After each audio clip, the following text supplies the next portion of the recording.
خپل دغه خبره په خپله مو کې چې دې نه مخکې علاج کولو نو څنګه چلو او اوس څه حساب کتاب دی کاکا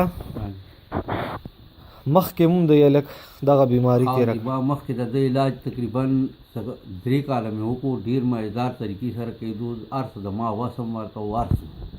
اوس چې کوم دی نو زه لکه دا دوباره چې دغه راغی اوس زما دومره وس نشته مخکې ما لاهور کې ده سره زه پاتې کېدم نو ما په یعنې په کابل او په چابنونو باندې به اوړه تېرولو اوس بیا جمع را روان دی جمعې کې که زه لاړ شم ما سره د هغې ځای څه بندوبست نشته ځکه چې د هغې ځای کرایې ډېرې زیاتې دي اسپتال مخې له یو بلډینګ دی هغې کې په 1500 روپۍ باندې کمره میلاوېږي د شپې دپاره باقي هلته زما پاتې کېدو مسله یې خرچه ده دغه دی نو اوس لکه زه ډېر زیاتې دی نو مجبوره شوم له ما دې څیز له دغه وکړو یعنې ما دې 3 کالو کې چېرته نه و کړی بس اوس زما نور وس نشته بس زه په ځای باندې ودرېږم خپل هم زه بیمار یم نو لکه اوس زما نور څه وس نه کېږي نو بس دغه زما دغه دی چې که ما سره څوک هم دغه کول غواړي نو بس دا به د هغوی ډېره لویه مهرباني خپل نمبر ووایي کاکا چې څوک تاسو سره نیغ په نیغه رابطه کوي نو خپل نمبر ورته ووایي چې تاسو سره نیغ په نیغه رابطه کوي مونږ به په ویډیو کې مو لیکو د ځوان زلمي بچي غم دی د هغه بیماري ده یو مجبوره انسان دی تاسو له مخې له ودرېدو ما ته یې د 6 ورځو نه وینا کړې وه نورې ویډیوګانې هم وې نو ما ورته لږ غوندې ټایم په دې وجه ورکولو چې نورې ویډیوګانې هم وې هغه هم ورکولو ستاسو مخې ته راوستلو دا پیج څنګه چې تاسو ته پته ده ادبي پاڼه وه خو بس چې کله یو مجبور ووایي یو خبره وکړي نو موږ هم مجبوره شو او تاسو خلکو له مخې له کېدو هغه اپیل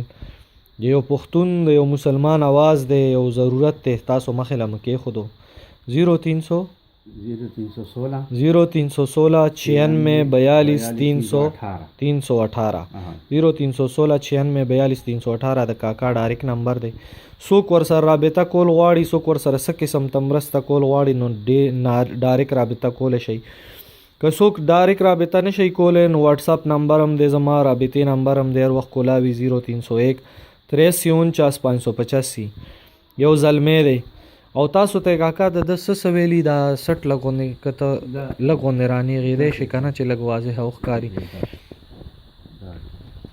دا دی اوس د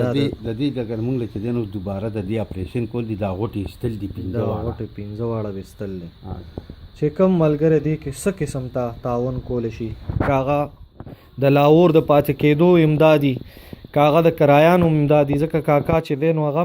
معذوره دی دې وخت کې په یو خپه باندې د ګرځېدو نه دی د مزدورۍ نه دی ګرځي خلاصه ناسه وګرځي خو د مزدورۍ نه دی نو تاسو ته مخې ته یې اپیل ایښی دی الله رب العزت دې تاسو هم حیا پردې وساتي او الله دې څوک هم چاته نه محتاجه کوي د الله په امان